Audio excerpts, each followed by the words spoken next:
Hello and welcome to this edition of FYI Weekly, your official source for City of Greensboro news and information. The Lost Diamond, a newly permitted restaurant but operating as a nightclub, remains officially closed. This is the result of complaints about loud noises, sounds of gunshots, disturbances, and increased traffic at the Walker Avenue location. After the Greensboro City Council and the City Manager's Office received complaints about this establishment, the Greensboro Fire Department conducted a fire inspection. Fire officials determined the business was not in compliance with its permit. An inspection by Greensboro police officers serving as members of the ABC Task Force operating under the Greensboro ABC Board did confirm Lost Diamond was in compliance with ABC laws.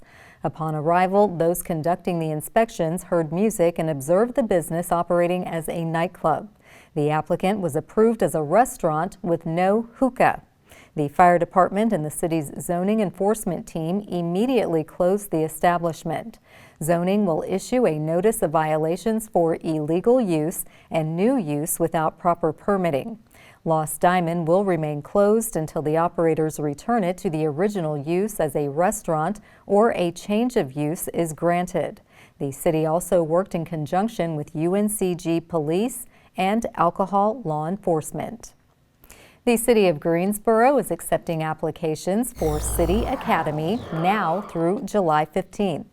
This premier public education program is free and celebrating its 19th year. It's designed to develop civic leadership and build a stronger city through well-informed and engaged residents. City Academy participants go behind the scenes of city government, participating in hands-on activities and presentations offered by 15 of the city's 25 departments. There are 2 optional sessions, one with Greensboro Transit and another providing an overview of economic development. Classes are held each Thursday from 5:45 p.m. to 9 p.m. starting August 29th and ending on November 21st. The graduation will take place during the December 3rd City Council meeting. City Academy is open to residents at least 18 years old who live within the corporate limits of Greensboro. Residents representing all city council districts and various backgrounds will be selected. The City of Greensboro is committed to inclusion and diversity. In this experience, City Academy strives to create an environment for learning that reflects the city's rich diversity. To apply for City Academy, call the Community Relations Office at 336-373-2723 or visit the city's website. Greensboro residents can share ideas about a proposed expansion of the Greensboro Transit Agency, or GTA. As part of Go Borough, the city's long-range transit plan, staff wants the public to review a draft bus network and complete an online survey by June 30th. The draft bus network is based on feedback from thousands of residents and stakeholders. It proposes more than doubling the current investment in GTA and a half-cent sales tax increase to provide the following benefits: several cross-town routes without switching buses at the downtown depot, shorter wait times to get to high-interest areas, service to new stops including the Piedmont Triad International Airport, 3 on-demand transit zones where riders can call for service similar to the Uber or Lyft model. The improved bus services would be rolled out in phases over 10 years depending on funding. For more information about the Go Borough plan, visit the city's website or contact GTA Marketing and Communications Manager Kevin Elwood at 336-412-6309. Cone Health has partnered with the city to share a series of brief and informative videos designed to inspire you to make better choices when it comes to healthy living. Following these tips is an easy way to help each of us improve our quality of life. Let's take a moment to check out today's News for Your Health. For most people, occasional lapses in memory are a normal part of the aging process, but sometimes not. As we get older, there are some normal memory errors that we make that are age-related. For example, misplacing your keys, having trouble finding a word while you're talking, even forgetting an appointment. That's not cause for concern. What I see is that when people make these errors much more frequently and they begin to disrupt their lifestyle, then we start to worry that there may be a dementia coming. Now, a lot of people ask me, how can I maintain the memory I have or the thinking skills I have? Sometimes when we forget, it's not that we're forgetting information, but we're not actually absorbing it. So if you're having visual problems or hearing problems, or you've been diagnosed with those and you're supposed to wear glasses or hearing aids, please do wear those and get those kinds of things checked out. Secondly, sleep. Sleep is very, very important for memory. And we find that people who have inadequate sleep or disorders of sleep will have problems with staying alert and also problems with memory during the daytime. Drinking too much alcohol, use of drugs, and smoking. I would recommend stopping smoking because when you're smoking, you're actually taking oxygen out of the brain, and it can actually worsen your health in other ways.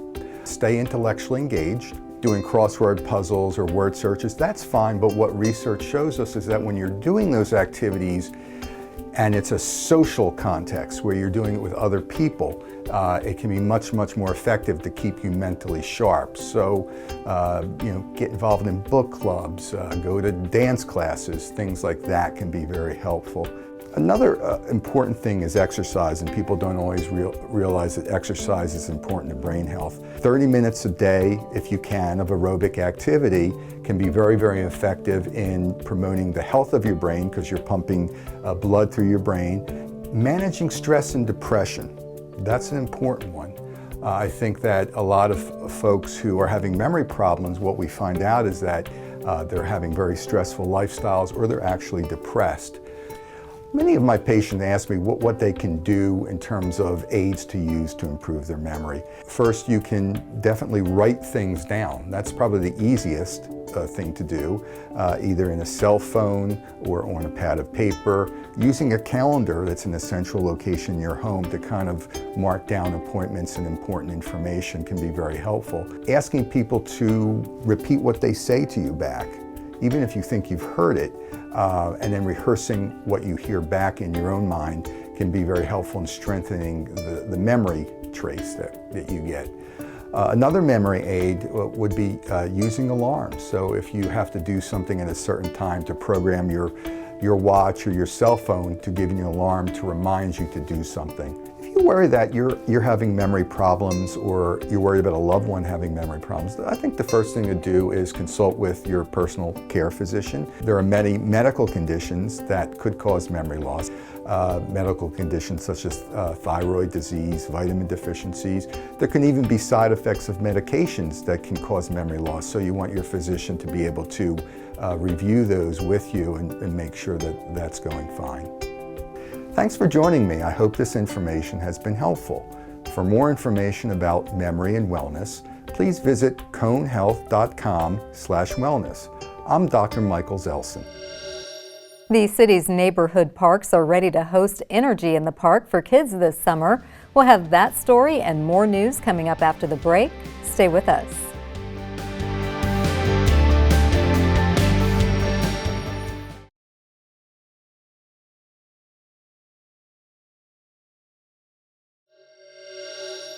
Welcome back to FYI Weekly. The Greensboro Parks and Recreation Department will once again offer its free summer playground program. Energy at the Park will visit 4 neighborhoods from 10 a.m. to 2 p.m. Mondays through Thursdays beginning June 24th. The program wraps up on August 8th. This is designed for rising first grade students through 15-year-olds. The kids are invited to participate in supervised sports, games, crafts, and free lunch. Parents or guardians may register their children at any participating playground. Energy at the Park will be hosted at the following locations: Hampton Park on 4 Seasons Boulevard, Sussman Street Park on Sussman Street, Maywood Park on Maywood Street, and Woodmere Park on Autumn Drive. The program may be canceled due to severe rain or extreme heat. For more information, visit the Parks and Recreation website or contact Mel Melton at 336-373-7502. The City of Greensboro will host the Celebration and Morningside Awards Gala on Wednesday, June 26th. Coordinated by the Human Rights Department, the event will take place at 6:30 p.m. at Piedmont Hall. Doors open at 6 p.m. Tickets are $50 and may be purchased online. The department will present Mosaic Awards to individuals and organizations who have supported and enhanced human rights in the past year. The event also recognizes the 5 recipients of the Morningside Award presented annually to Dudley High School seniors who demonstrate a commitment to advancing social justice and equality. Joshua Barr, president of Raising the Bar, is the keynote speaker. Businesses seek his guidance to improve their culture, which leads to enhanced performance and productivity. Barr has worked as the Director of Civil and Human Rights for the City of Des Moines, Iowa, and with the South Carolina Human Affairs Commission. The gala includes dinner and live entertainment. Guests are encouraged to wear attire representing their culture, organization, or community. Piedmont Hall is located at 2409 West Gate City Boulevard. For more information, contact Paula Washington, Coordinator of Outreach and Education, at 336-373-7838. Parks and Recreation, in conjunction with other city departments and the team at Greensboro Downtown Parks, has coordinated a series of enhancements at Center City Park. This is focused on improving the aesthetics of the sidewalk and right-of-way area bordering the park. Staff completed sidewalk maintenance to reduce trip hazards, replanted the tree wells with new bushes, installed new concrete planter boxes to house native plant species. They also deep cleaned the granite benches and sidewalks, installed 3 new security cameras, installed hardscaping around the Fry statue, and added bicycle racks to the sidewalk. Parks and Recreation Central Business District team conducted its annual spring blooming with the installation of more than 300 hanging flower baskets throughout downtown Greensboro. Staff will maintain the baskets through the summer and fall, ensuring pedestrians of downtown will have bright and cherry flowers to enjoy throughout the season. Greensboro's Department of Transportation is placing the spotlight on safer traffic situations in neighborhoods. Coming up after the break, we'll talk to the engineering supervisor in charge of safety. Stay with us.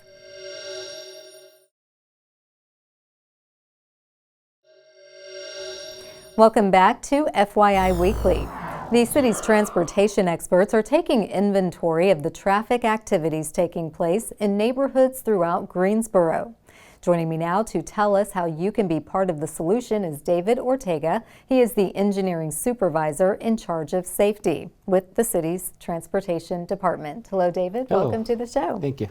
Well, thank you for joining me. For those who aren't familiar, tell us about the Neighborhood Traffic Management Program. So the Neighborhood Traffic Management Program is a program that is designed to address or help address neighborhood concerns regarding speeding and traffic volumes in our local residential streets in our neighborhoods. And obviously the speed limit is much lower in those areas, so you have issues with people going much faster than 20 miles per hour. 25 miles an hour is our typical local street, and yes, we are seeing speeds increase. Okay, so this program, the Neighborhood Traffic Management, how does that tie into other city traffic safety initiatives? So it builds on what we currently do. So currently we do look at existing speed limits, and we do studies to see if the postings are appropriate or if we need to adjust those. We deploy speed boards to kind of help driver awareness of how fast they're driving currently. But this program will build on that by building infrastructure to help driver awareness in regards to their speeds. Okay, so neighborhoods probably want to be part of this, so how would they be able to participate? So we're currently creating a portal to accept those applications, so any neighborhood can apply. It'll trigger an evaluation of the existing conditions, and based on those existing conditions, we will go down a different path of whether traditional type infrastructure is appropriate or it falls under the category of the Neighborhood Traffic Management Program. Okay, good to know. And if they want to participate, they just contact the city's transportation department? Correct. Okay.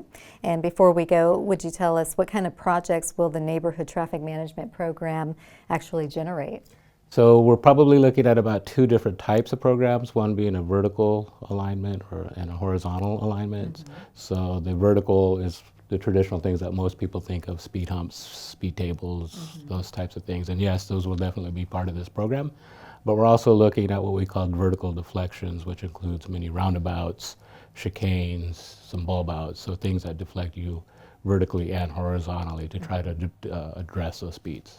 Okay, well, we're going to keep up to date on that. I hope that you do come back. Thank you for educating us on what is the Traffic Safety Initiative for managing traffic in our neighborhoods. And we do want you to come back and give us updates on your progress. Absolutely. Thank you. Thank you. Stay tuned for some interesting and useful information about Greensboro as we tell you something about the city.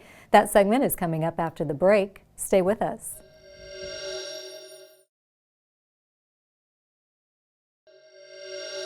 Welcome back to FYI Weekly. One way to stay informed about decisions that impact you and our city is by attending or tuning in to City Council meetings at 5:30 p.m. on the first and third Tuesday of the month. The fourth Tuesday is reserved for a meeting as needed.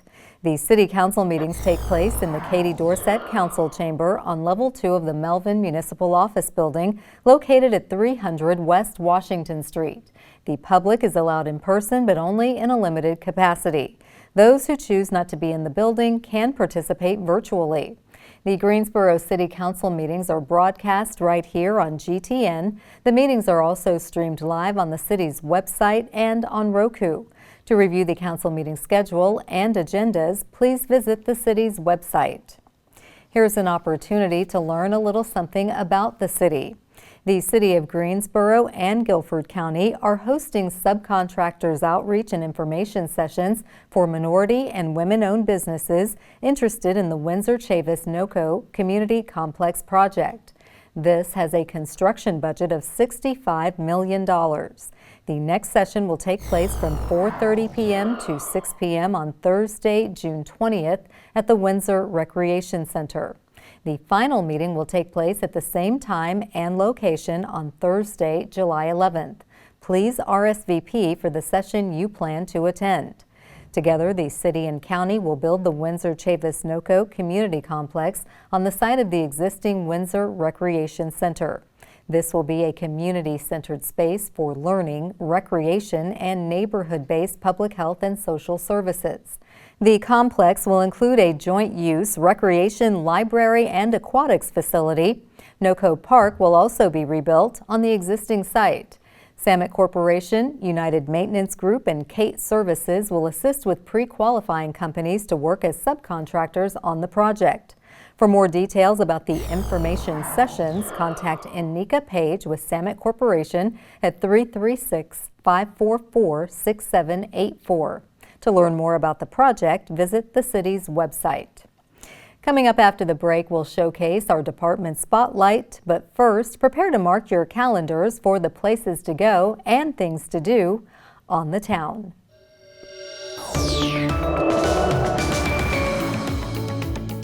I'm Dave, and here are some special events happening this week on the town.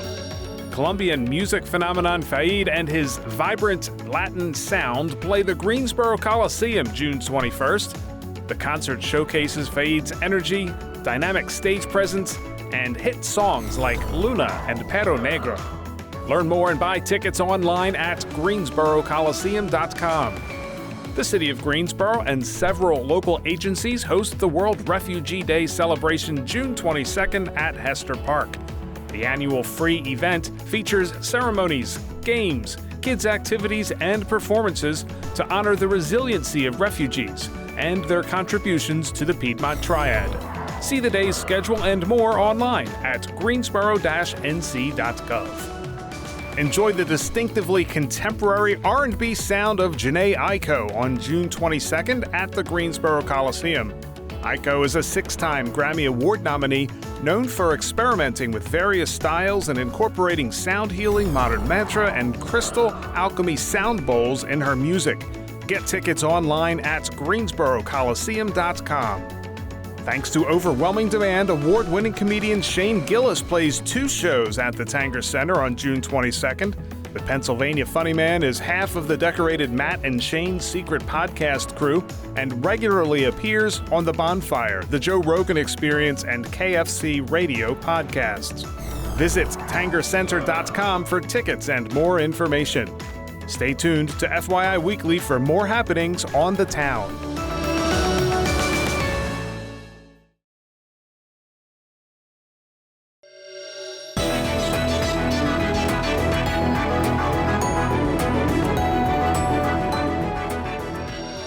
Welcome back.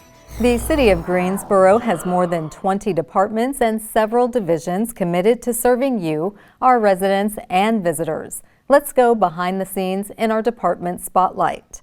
Creative Greensboro selected Random Woods for the Neighborhood Arts Residency Program. Artist Emilio Mars is a familiar face as he inspired the community's art on park benches, picnic tables, and trash cans in Random Woods Park. Mars hosted drawing sessions with neighborhood 4th and 5th graders at Alderman Elementary to get input for those designs. He is the mastermind behind the basketball court mural and backboard art installed at the park during his residency last year. Residents in Random Woods have welcomed Mars back this year for the Neighborhood Arts curated program. He has more than 15 years of experience as a painter and graphic designer, earning an associate's degree in graphic design from Forsyth Technical Community College. Mars created the Pieces of Now mural at the Greensboro History Museum and graphics for the Greensboro Blues Festival posters and banners. For more information about the neighborhood arts, visit the city's website. Coming up after the break is our Way to Go GSO shout out. Stay with us.